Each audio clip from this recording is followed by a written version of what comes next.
पुराने समय की बात है। एक छोटे से गांव में एक गरीब महिला रहती थी जिसका नाम लीला था। लीला अपने छोटे परिवार का पालन पोषण अकेले करती थी। उसके पास बस कुछ मुर्गियां थीं जिनके अंडे बेचकर वह अपना गुजारा करती थी। लीला की मेहनत और ईमानदारी की वजह से पूरे गांव में उसकी बहुत इज्जत थी, लेकिन वह हर रोज संघर्ष करती थी। हर दिन सुबह सुबह लीला अपने गांव के बाजार में ताजे अंडे बेचने जाती। उसकी मुर्गियां स्वस्थ और खुशहाल थीं, इसलिए उनके अंडे भी बहुत अच्छे थे।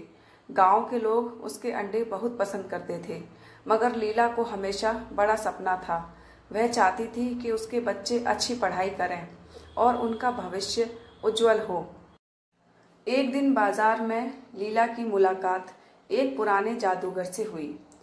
जादूगर ने उसकी मजबूरी और ईमानदारी को देखकर उससे कहा, लीला, मैं तुम्हारी मदद कर सकता हूँ। मेरे पास एक जादुई मुर्गी है जो हर दिन सोने का अंडा देती है। क्या तुम इसे ले जाना चाहोगी? लीला पहले तो अचंभित हुई, लेकिन फिर उसने सोचा, अगर यह सच है तो मेरे और मेरे बच्चों के सभी दुख दर्द खत्म हो सकते हैं। उसने जादूगर की बात मानी और वह जादुई मुर्गी अपने साथ घर ले आई। अगले दिन जब लीला ने देखा कि मुर्गी ने सचमुच एक सोने का अंडा दिया था, उसकी खुशी का ठिकाना नहीं रहा। उसने सोने के अंडे को बाजार में बेचा और उस पैसे से अपने बच्चों की पढ़ाई लिखाई और घर की ज़रूरतें पूरी करने लगी। हर दिन मुर्गी एक सोने का अंडा देती और लीला जल्द ही सुखी और समृद्ध हो गई। लेकिन ये खुशी बहुत समय तक टिक न सकी। लीला के पड़ोसी, जो उसकी समृद्धि से जलते थे, उन्होंने उसकी जादुई मुर्गी की सच्चाई जानने की कोशिश की। उन्होंने लीला से जादुई मुर्गी के बारे में जानने के लिए कई चालें चली, लेकिन लीला ने उन्हें कोई जानकारी नहीं दी। परंतु लीला के बच्चों की लालची स्वभाव ने एक और बड़ा मोड़ ले आया। बच्चों को जब यह पता चला कि मुर्गी सोने का अंडा देती है, तो उन्हें लगा कि अगर मुर्गी के पेट से सारे अंडे एक साथ निकाल लिए जाएं, तो वे और भी अमीर हो जाएंगे। उन्होंने अपनी माँ से बिना कुछ पूछे ही मुर्गी को मार दिया और सब अंडे एक साथ निकालने की कोशिश की। लेकिन जब उन्होंने मुर्गी को मारा तो वे बिल्कुल हैरान रह गए। मुर्गी के पेट में कोई और अंडा नहीं था।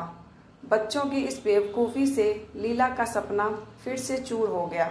उसकी अमीरी का सफ़र वहीं ख़त्म हो गया और अब उसके पास ना तो सोने का अंडा रहा और ना ही जादुई मुर्गी। लीला बहुत दुखी हुई, लेकिन उसने हिम्मत नहीं हारी। उसने अपने बच्चों को समझाया कि लालच बुरी बला है और हमें धैर्य और ईमानदारी से ही सब कुछ मिलता है। उसने फिर से अपने पुराने काम की ओर लौटने का फैसला किया और अपने बच्चों के साथ मेहनत करने लगी। कुछ समय बीतने के बाद लीला की मेहनत और ईमानदारी की वजह से उनकी स्थिति फिर से सुधरने लगी। गांव वालों ने भी लीला की मदद की। लीला ने एक महत्वपूर्ण शिक्षा पाई कि असली मूल्य मेहनत और ईमानदारी का है और किसी भी प्रकार का लालच या धोखा स्थायी सुख नहीं दे सकता। लीला की इस कहानी ने पूरे गांव में एक महत्वपूर्ण संदेश छोड़ा। उसने सभी को यह सिखाया कि सुख, शांति और समृद्धि का रास्ता सिर्फ मेहनत, ईमानदारी और धैर्य से ही होकर गुजरता है।